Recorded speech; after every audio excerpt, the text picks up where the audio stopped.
नमस्कार मंडळी, स्वागत आहे तुमचं आमच्या सोलमेट सोरा या चॅनलमध्ये।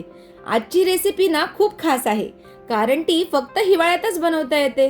आज आपण बघणार आहोत विदर्भाची स्पेशल गरमागरम आणि झणझणीत ओल्या तुरीची भाजी। ओल्या तुरीचे दाणे फक्त या सीझनमध्ये मिळतात, म्हणून ही भाजी हिवाळ्यात नक्की बनवा। चला आता रेसिपीला सुरुवात करूया। ओल्या तुरीची उसळ बनवण्यासाठी सर्वप्रथम फोडणीत घालूया थोडीशी राई, थोडंसं जिरं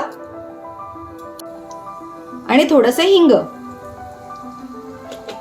आता यामध्ये घालूया 4 ते 5 ठेचलेल्या लसणाच्या पाकळ्या।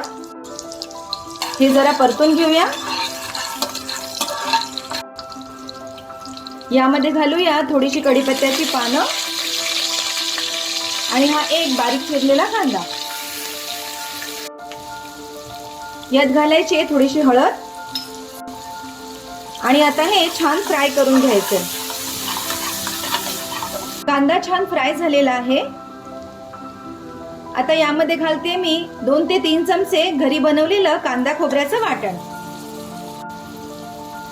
यामध्ये घालायचे घरचं लाल तिखट मसाला, 1 चमचा काश्मीरी मिरची पावडर, 1 छोटा चमचा धणा पावडर, 1 छोटा चमचा गरम मसाला आणि आता हे छान मिक्स करून छान परतून घ्यायचंय।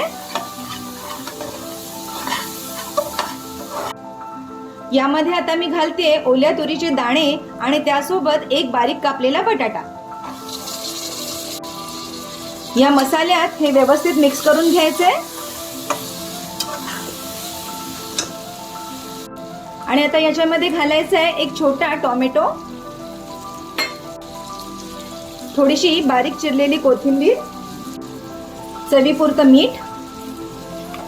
हे सगळं व्यवस्थित मिक्स करून घ्यायचंय।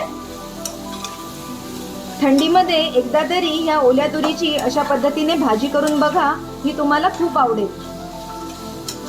यामध्ये आता शिजण्यासाठी थोडंसं गरम पाणी मी घालते। आता कुकरचं झाकण बंद करून मी याला 2 शिट्या करून घेते।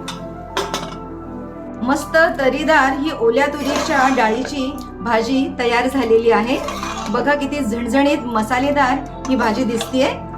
थंडीत एकदा तरी या ओल्या तुरीच्या दाण्यांची अशा प्रकारे भाजी नक्की करून बघा।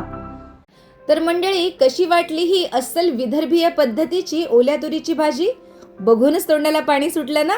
ही भाजी भाकरी किंवा गरमागरम भातासोबत अप्रतिम लागते। पुन्हा भेटूया अशाच एका छान रेसिपी सोबत। धन्यवाद।